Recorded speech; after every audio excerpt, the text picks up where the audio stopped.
పేదవాడి పక్షాన నిలబడతాం, ప్రజా గొంతుకై నినదిస్తాం. వాయిస్ ఆఫ్ వాయిస్లెస్, తెలుగువారి మనస్సాక్షి సాక్షి టీవీ. సాక్షి టీవీ ప్రసారాల కోసం మీ స్థానిక కేబుల్ ఆపరేటర్ని వెంటనే సంప్రదించండి.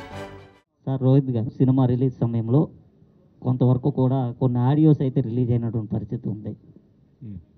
దానిపైన మీరు ఏ విధంగా స్పందిస్తున్నారు? ఆడియో ఏదైతే జూనియర్ ఎన్టీఆర్ సంబంధించి కొన్ని ఆడియోస్ అయితే రిలీజ్ అయ్యాయి. అంటే నేను కాంట్రవర్సీ గురించి చదివాను కానీ నేను వినలేదండి అసలు అది ఏంటి అనేది.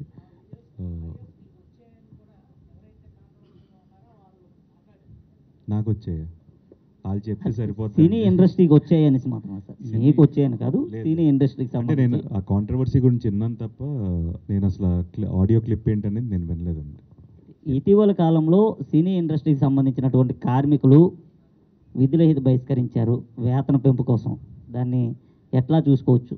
క్లియర్ అయిపోయింది కదండి, వాళ్ళకి కావాల్సింది ఆల్రెడీ సంబంధించిన వాళ్ళు క్లియర్ చేశారు and the shootings have started already. మీ దగ్గర మీరు ఆల్రెడీ మీకు థియేటర్స్ ఉన్నాయి కాబట్టి ప్రొడ్యూసర్ గారు ఏదండి,